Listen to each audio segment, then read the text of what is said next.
A simple woman was mocked for tying off her lines too neatly, for docking in a vessel too plain, for standing too calmly in a zone reserved for men in uniform. The patrol called her a drifter, a security risk, maybe someone's mistake. They zip-tied her wrists, cracked open her systems, and threw her satchel into the water.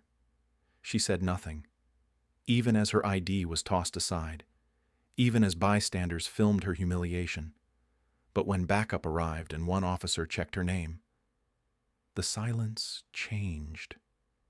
She wasn't a trespasser.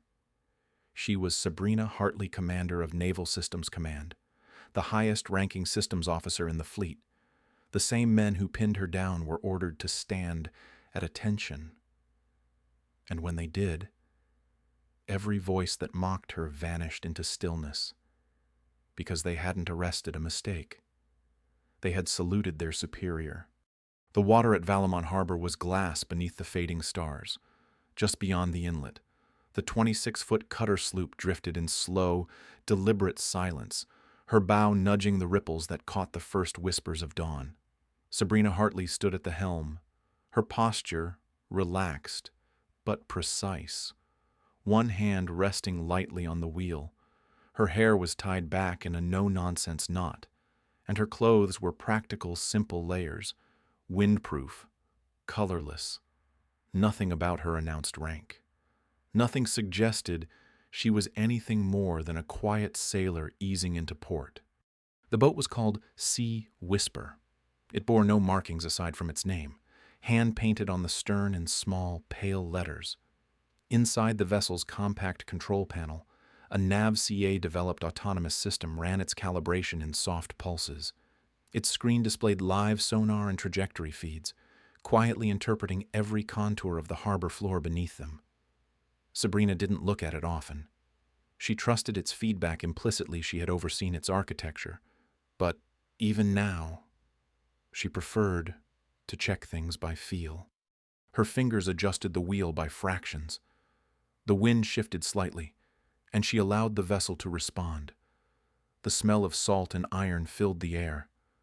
Buoys blinked red across the water like steady heartbeats. Gulls cried from the dock pilings and disappeared into the fog, rising along the seawall. Sabrina's eyes remained calm, reflecting none of the tension that lay beneath the surface of the harbor or inside her own mind. She wasn't here for ceremony. No aides, no brass, no fanfare. She wanted the data from the test, and she wanted to gather it herself. As Sea Whisper approached the slip, she cut the throttle and let momentum guide the final approach. The boat rocked gently into position, and she stepped forward without hurry, tying off the bowline with swift, confident hands. Her movements were silent, exact. Even the thud of the mooring cleat felt subdued in the heavy morning air. She adjusted a fender, glanced once at the NAVSEA panel's completed passcode log, then powered it down. The system had performed exactly as designed. She stood at the dock's edge and looked out over the water, the surface, lit now by a thin gold blade of sunlight on the horizon, shimmered without a ripple. Sabrina closed her eyes. She listened to the stillness. It wasn't emptiness. It was focus. Control. The same stillness she'd carried through war rooms, procurement briefings, and satellite uplinks no one outside the Navy would ever hear about. She breathed in once, slow and deep, then turned back toward the vessel. The harbor remained unaware, just as she intended. Officer Renner spotted the vessel the moment he stepped out from the patrol shed. Too small, too quiet, and not broadcasting the transponder code required for vessels entering Dock 4. Beside him, Officer Taggart finished his coffee and smirked. "Somebody's off course," he muttered, already slipping on his gloves. They walked together, clipped and confident, toward the woman tying off her bowline. She didn't turn at the sound of boots against the planks, just finished the knot, adjusted the fender, and stepped back with practiced ease. Renner didn't wait for introductions. "Ma'am, this is a restricted dock. You can't moor here without authorization. Identification. Please, His voice carried the tone of someone who had already decided he wouldn't like her answer. Sabrina turned, her expression even unbothered. "My authorization is embedded in the system log." It was filed at 0400. Her voice was quiet, each word deliberate. She made no sudden movements, no visible defiance, just certainty. Taggart snorted. "System log, lady. This isn't a laptop rental. Doc 4's not public. You're trespassing." Renner stepped forward. "What's your name? And don't make me ask again." Sabrina reached for the side satchel resting near the helm. Renner's hand went to his belt. "Don't move." She froze, then slowly lifted the satchel by the strap and opened it. Inside was her ID wallet, clean and official. She handed it out. Renner barely glanced at it. "This is fake," he said. "You're claiming to be commander of NAV whatever. On that boat." He tossed the ID onto the deck. "Step back, hands behind your back." When she didn't move, he shouted, "Now!" The sound of his voice startled a gull off the piling. Sabrina complied. She stepped back, turned, and placed her wrists behind her. Her expression didn't change. She didn't speak. The zip ties snapped tight. Too tight. Taggart stepped aboard the vessel like a man entering his own garage. "Let's see what our commander here's been hiding," he muttered. He opened the first compartment and started pulling. Emergency blankets, tool rolls, a compressed life raft all tossed onto the dock with theatrical disgust. Sabrina, now kneeling with her face toward the fiberglass deck, watched the edge of the dock in her periphery. Renner leaned down, placing a hand on her shoulder and pushing until her chin touched the deck. "You're awful quiet," he said. "What? No threats, no Navy jargon, no boyfriend coming to save you." Then Taggart found the embedded NAVSEA console. "What the hell is this?" he asked. He yanked the panel open. Cables snapped. The screen, still active, blinked once. Then his boot came down, smashing it in two. A low pop cracked beneath his heel. Sabrina didn't flinch. Renner whistled, impressed. "That's your command center, cute." He stood and nudged her side with his boot. "You think you're testing classified tech on our dock?" She didn't answer. People had started to gather. 3 men on paddleboards had pulled up to the end of the dock. A woman near the fueling station had paused, phone raised, already filming. Someone in a service jacket stood by a bollard, not interfering, not walking away. Taggart rifled through a dry storage bin and tossed a sealed case into the water. It sank immediately. "Oops," he said. Renner crouched beside Sabrina again. "You know, we've had all kinds come through here. Men with stripes, kids with fake IDs. Never had one walk in like she owns the place.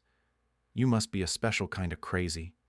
He reached for the satchel still resting near the console, slung it once by the strap, and flung it into the water. It splashed. The phones caught it. Sabrina kept breathing. In. Out. Calm. The zip ties were cutting into her skin, but she didn't shift. Her knees burned against the deck. Her shoulders ached, but her posture never slumped. The wind lifted the corner of her jacket and dropped it again. Around her, Nobody stepped forward. Nobody said stop. The footage captured everything. Taggart stood at the bow now, scanning the compartments one last time. "We'll call backup," he said to Renner. "Run a secondary sweep. Maybe get her off this piece of junk before she breaks another rule." Renner nodded and stood. "She'll sit here till they come. Let her think about who she really is." Sabrina stared at the reflection of the dock post in the water. The harbor was so calm, it looked painted. She didn't speak. She didn't ask for help. She knew they didn't know what they were doing. And that was exactly why she said nothing. Because soon, they would. Officer Renner spotted the vessel the moment he stepped out from the patrol shed. Too small, too quiet, and not broadcasting the transponder code required for vessels entering Dock 4. Beside him, Officer Taggart finished his coffee and smirked. "Somebody's off course," he muttered, already slipping on his gloves. They walked together, clipped and confident, toward the woman tying off her bowline. She didn't turn at the sound of boots against the planks.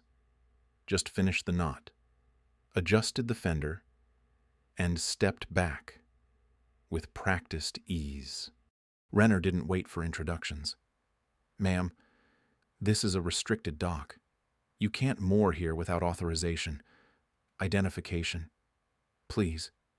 His voice carried the tone of someone who had already decided he wouldn't like her answer. Sabrina turned, her expression even unbothered. "My authorization is embedded in the system log. It was filed at 0400. Her voice was quiet, each word deliberate.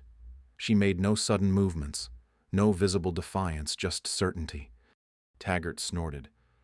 "System log, lady. This isn't a laptop rental. Dock 4 is not public. You're trespassing." Renner stepped forward. "What's your name? And don't make me ask again." Sabrina reached for the side satchel resting near the helm. Renner's hand went to his belt. "Don't move." She froze, then slowly lifted the satchel by the strap and opened it.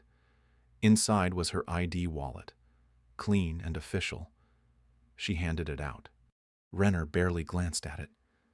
"This is fake," he said. "You're claiming to be commander of Nav whatever. On that boat." He tossed the ID onto the deck. "Step back, hands behind your back." When she didn't move, he shouted. "Now." The sound of his voice startled a gull off the piling. Sabrina complied. She stepped back, turned, and placed her wrists behind her. Her expression didn't change. She didn't speak. The zip ties snapped tight. Too tight. Taggart stepped aboard the vessel like a man entering his own garage. "Let's see what our commander here's been hiding," he muttered. He opened the first compartment and started pulling.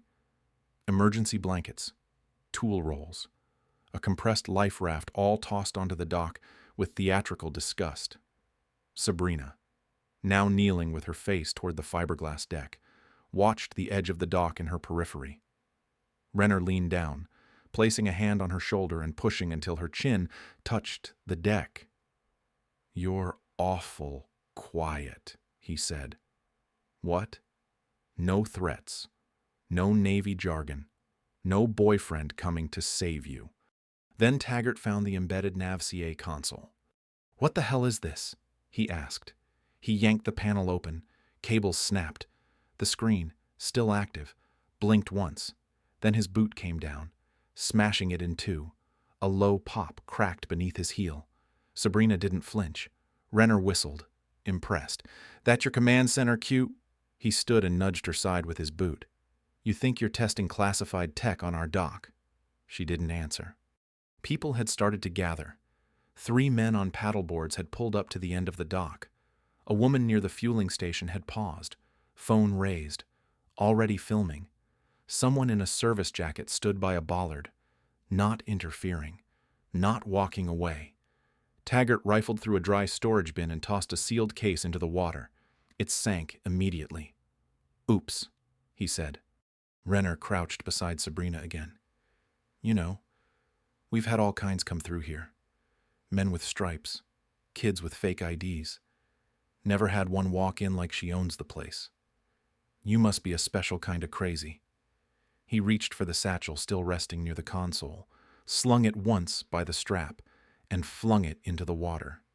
It splashed. The phones caught it. Sabrina kept breathing. In. Out. Calm. The zip ties were cutting into her skin, but she didn't shift. Her knees burned against the deck, her shoulders ached, but her posture never slumped. The wind lifted the corner of her jacket and dropped it again. Around her, nobody stepped forward. Nobody said, "Stop." The footage captured everything. Taggart stood at the bow now, scanning the compartments one last time. "We'll call backup," he said to Renner. "Run a secondary sweep. Maybe get her off this piece of junk before she breaks another rule. Renner nodded and stood. She'll sit here till they come. Let her think about who she really is. Sabrina stared at the reflection of the dock post in the water. The harbor was so calm. It looked painted. She didn't speak. She didn't ask for help. She knew they didn't know what they were doing. And that was exactly why she said nothing. Because soon they would. The water split cleanly ahead of the Marine 8-1 patrol boat as it surged toward Dock 4, sirens off. Motors growling low. 2 men in tactical armor gripped the bow rails, eyes locked on the small vessel moored ahead. The call had come in as a possible breach. Unknown female. Solo operator. Resisting detainment. Protocol demanded escalation. Within seconds, the patrol unit slid up to the dock, ropes flying, boots hitting the wood hard. Guns were drawn before they asked questions. Orders were barked. Hands where we can see them. Step away from the vessel. Sabrina remained exactly as she had been kneeling, wrists bound behind her back, head lifted just enough to face the sound. Her posture hadn't shifted. Her eyes moved, calm and deliberate, from one man to the next. "Sir, she's already restrained. One of the original officers said, we secured her. She didn't cooperate." The lead backup officer didn't lower his weapon. "What's your name?" he demanded. His voice rang through the air like a warning shot. Sabrina's answer was quiet, almost too quiet for the chaos unfolding around her. "I am Sabrina Hartley," she said, her voice even, untouched by anger, commander of Naval Systems Command. There was a pause, long enough for wind to cut across the dock and for one of the younger backup officers to squint.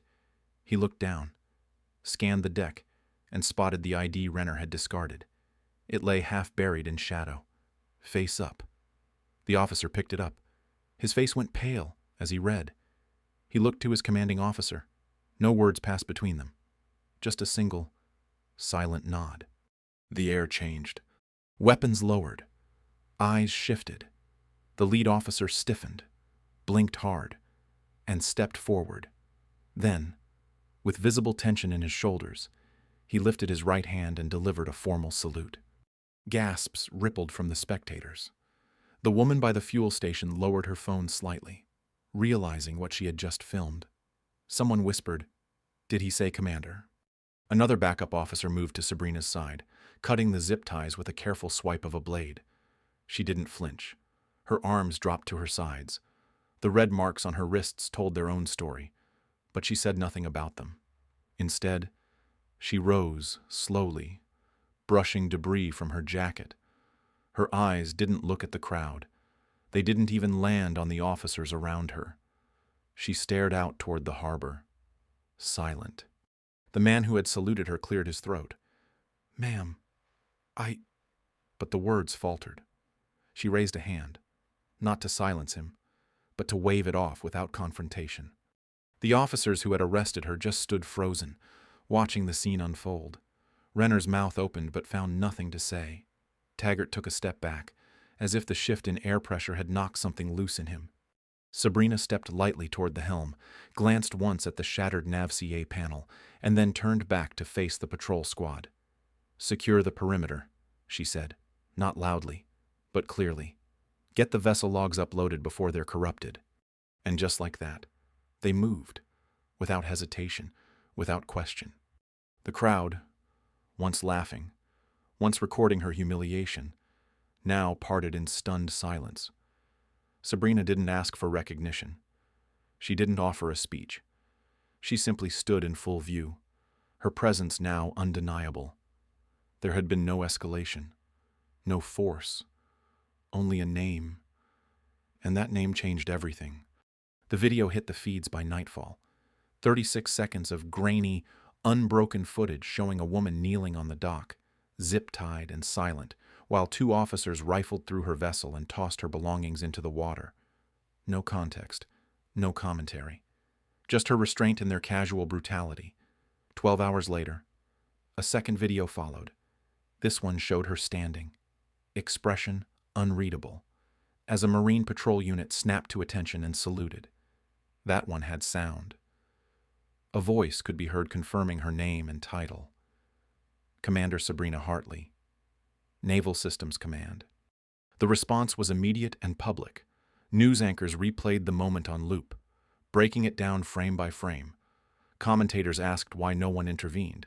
Analysts scrolled through public service rosters to confirm her clearance level. By midday, every major outlet had picked up the story. The hashtag Commander Hartley was trending globally, but behind the noise, something quieter had begun. Senator Claire Brodie, a senior member of the Naval Appropriations Committee, stood before a row of microphones in a navy blue blazer and called for a formal inquiry. "We cannot afford to ignore what this reveals," she said, holding up a photo of Sabrina taken during a systems symposium 2 years earlier. "We failed her. We must not fail again." The Office of Naval Integrity received the directive before noon. By 2 o'clock, Captain Mira Kessler was assigned to the investigation. Known for her precision and absolute intolerance for internal deception, she arrived at ONI headquarters with a sealed briefcase and a blank report file titled Classified Review Valmont Incident. Kessler worked alone for the first 48 hours.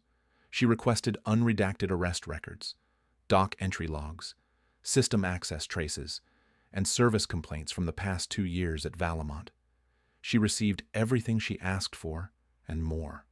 Stacked within digital archives were dozens of complaints filed by junior officers and civilians, each pointing to procedural violations, abuse of force, and dismissal of identification.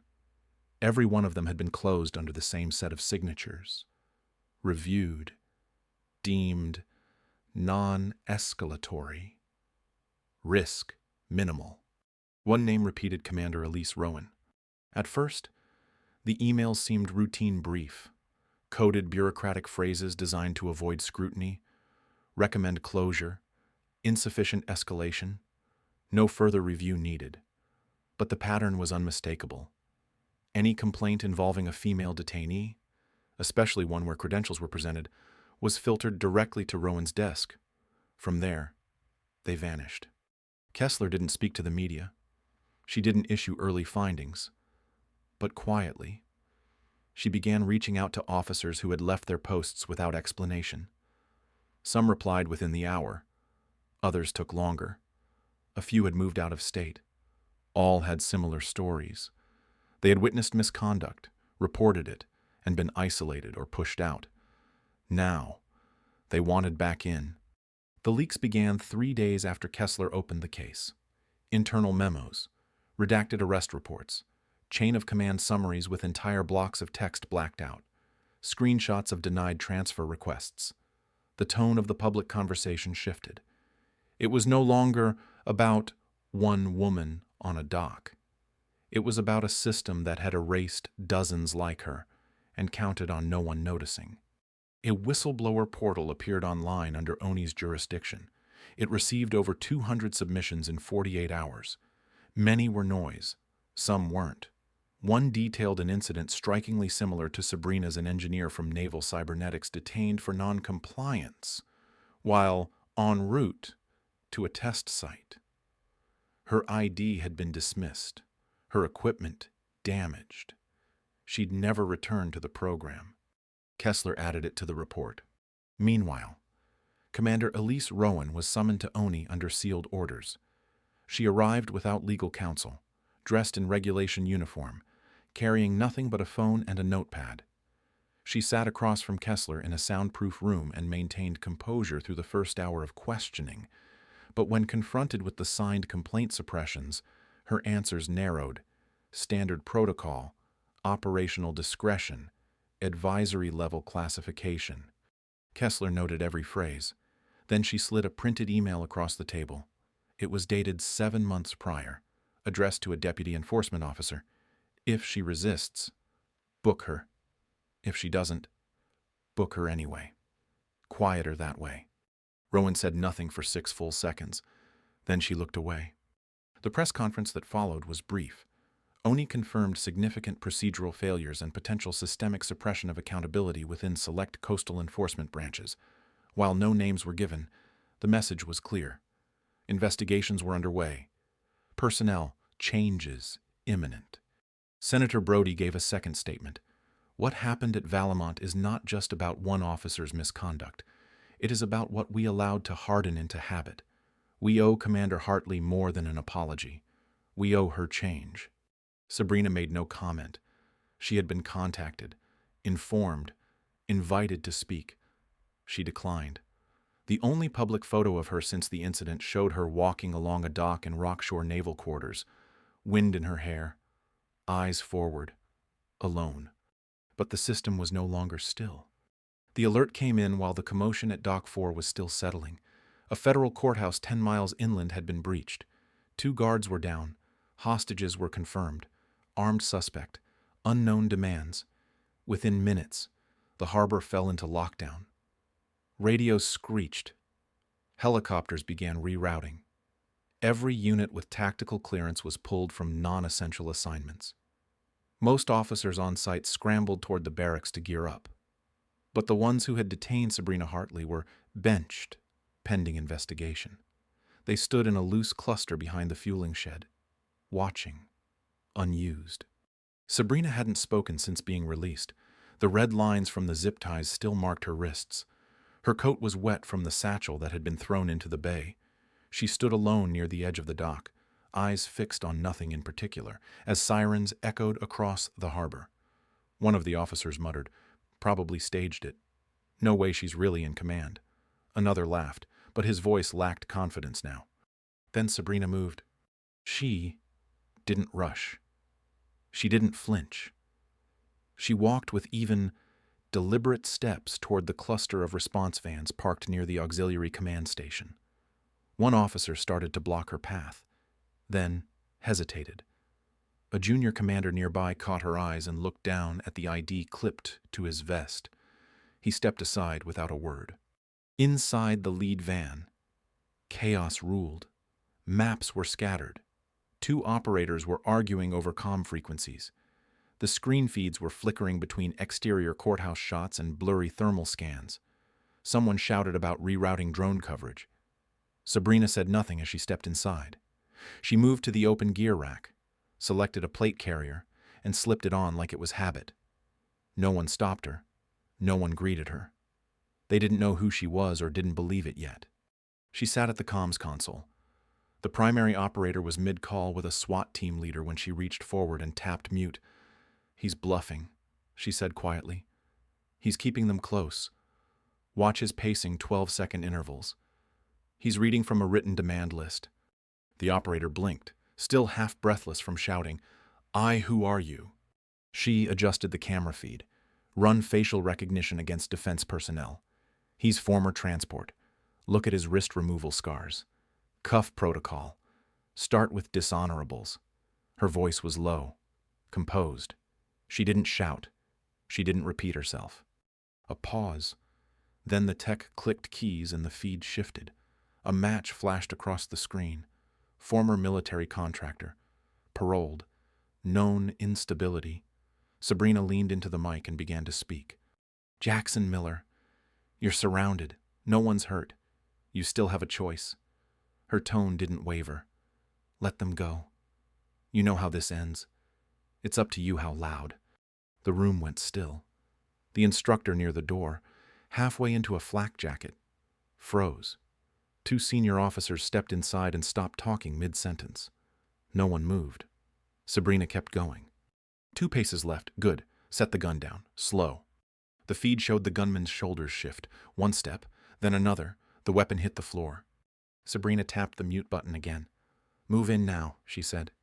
Seconds later, the feed showed SWAT entering. No shots. No blood. The hostages, hands raised, moved in single file. The suspect dropped to his knees. It was over in less than 4 minutes. Inside the van, no one spoke. One officer looked around, as if asking whether that had really just happened. Sabrina removed the headset and placed it gently on the console. Blood from the earlier incident had dried on her sleeves. It was visible against the pale touchscreen she'd operated without hesitation. She stood up, adjusted her jacket, and stepped outside. The wind was calmer now. The harbor had stilled again. Word spread fast. Operators from nearby units turned to watch her leave the van. One of them saluted before he even realized what he was doing. Another followed. From behind the fuel shed, Renner and Taggart watched. Neither of them spoke. There was no jeering now, no smirking, just silence. Sabrina kept walking. She passed the dock edge where her satchel had been tossed. It hadn't been recovered. She didn't look for it. She didn't need to. In the span of an hour, she had gone from prisoner to commander, but she had not changed. She had done exactly what she came to do: test a system, evaluate performance, measure response under pressure. Only this time, it hadn't been software. It had been people, and they had failed until she took the controls. The tribunal convened under a vaulted ceiling of polished oak and brass. Navy banners hung at precise intervals, each one still as stone under the soft churn of overhead fans. Rows of officers filled the chamber. Journalists lined the back, their lenses already trained on the central table where the footage would replay. The lighting was cold, deliberate, meant to make no one look heroic. Senator Claire Brodie opened the session with practiced neutrality, though her voice cracked on the second line. This inquiry addresses the conduct of enforcement officers stationed at Valon Harbor on the date in question, as well as the broader administrative chain that failed to prevent what followed. Her hand rested on a folder bearing Oni's seal. Inside were the compiled findings of Captain Mira Kessler. The screen came to life. Two split panels played in sync on the left. Footage from the initial incident: Sabrina Hartley kneeling in zip ties, silent, her belongings scattered or sunken. On the right, the courthouse rescue. Moments later, Sabrina seated at the tactical console, issuing commands in a voice that never broke above calm. The juxtaposition left the room in silence. Only the sound of shuffling paper and distant chair legs broke through. Officers Renner and Taggart sat side by side in formal dress. Renner stared forward, jaw locked, refusing to acknowledge the screen. Taggart blinked often, shifting in his seat as if unsure whether to stay still or flee. Neither spoke. Commander Elise Rowan was seated further down the table, her fingers tapping the folder in front of her, perfectly measured. She wore no expression. Kessler, standing at the adjacent podium, walked the tribunal through her findings. 46 dismissed complaints over the course of 16 months, 8 officers reassigned without cause, and at least 3 cases in which documented credentials had been deliberately marked invalid. In every instance, the trail led to Rowan's signature. Then came the emails. Short phrases, clinical tone, suppress optics, avoid escalation, package before press. One line stood out above the rest. It had been sent 2 months before Sabrina's arrest. If she doesn't resist, book her anyway. Quieter that way. There was no outburst, no drama, just the sound of an institution folding into itself. Senator Brodie turned to the front table. Commander Hartley, you are recognized for statement. Sabrina stood slowly. She wore full uniform for the first time in weeks. The naval system's insignia centered clean over her chest. The bruises were gone. The memory wasn't. I'm not here for justice, she said. Her voice was low but clear. That would imply something was ever balanced. It wasn't. No one interrupted. She didn't read from notes. I was treated not as a threat, but as a threat to their pattern. I didn't raise my voice because I knew they wouldn't hear it. They weren't listening. They were executing habit. She paused, letting silence do what it was best at. My name didn't matter. My credentials didn't matter. The system didn't fail. It operated exactly as designed. I stayed quiet not because I lacked authority, but because I didn't want to use it unless I had to. She looked to the tribunal bench. And when I had to, it worked.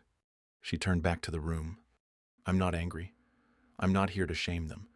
But I will not pretend this was an isolated incident, or a misunderstanding, or an exception. It wasn't. One officer coughed into his hand. The rest held still.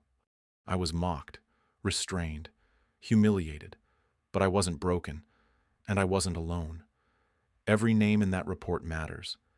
Every voice that went unheard mattered. They still do. She stepped back. The tribunal logged her statement into the permanent record. Renner and Taggart were dishonorably discharged within the hour. Rowan was suspended without clearance, pending further investigation. The enforcement hierarchy at Valon was placed under external command. Protocols for officer credential verification were rewritten. The tribunal would stay open through the quarter. More testimonies would follow. Sabrina offered none. She didn't return to the command floor.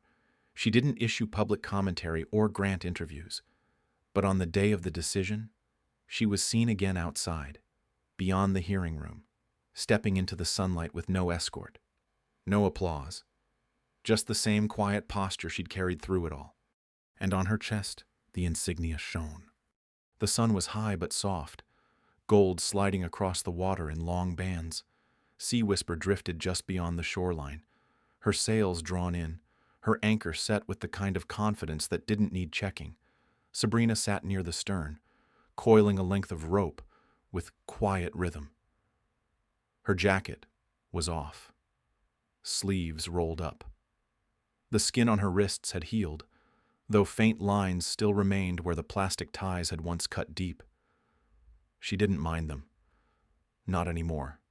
Her niece sat on the port bench with a small rod in her hands, feet dangling above the surface. She giggled at something in the water. Her sister, farther up near the bow, was humming a tune too gentle to name, too familiar to forget. Sabrina didn't speak. Not yet. The breeze was steady, warm. The boat rocked just enough to remind them they were still part of the world, but not caught in its hurry. When the fish tugged the line, her niece gasped. Sabrina moved slowly, coming to her side, kneeling with ease. She guided the girl's hands with her own, wrapping her fingers gently around the reel. Let it pull, then ease it in, she said. The line danced. The water shimmered. In the distance, no sirens, no orders, just the low rustle of the ocean against wood and the occasional flutter of seabirds gliding overhead. The NAVSEA panel remained dark, turned off, intentionally. It had done its job. It didn't need to be a monument. They hauled in the fish, small, silver, beautiful in the sun, and her niece whooped with delight. Sabrina smiled, not wide, not loud, but real. She removed the hook, held the fish steady for one last glance, then lowered it back into the sea. The girl clapped. Her sister laughed. The sky stretched wide above them. For a moment, Sabrina leaned back and let the sun land on her face. The wind brushed her hair, pulled softly at the collar of her shirt. She looked out at the water, where the dock was barely a shape in the distance now. No microphones, no eyes, no expectations. She had accepted a new role, a quiet one: naval systems reform, policy, procedure, oversight. But that was later. This was now. "Why do you like being on the boat so much?" her niece asked suddenly, curious and innocent. Sabrina didn't answer right away. She looked around at the water, the light, the silence they were allowed to share. "Because it's honest," she said finally. "It doesn't care who you are, only how you move." The girl nodded, not quite understanding but content.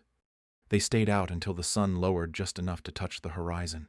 Sabrina adjusted the ropes one last time, turned the boat slowly toward home, and let Sea Whisper ease into the current. The hum of the water filled the space between their words. She didn't need applause. She didn't want headlines. She had already won. Not by rising louder, but by not kneeling once. You just followed the journey of a woman who was mocked, restrained, and dismissed simply because she chose silence over spectacle. Sabrina Hartley never raised her voice. She never begged to be seen.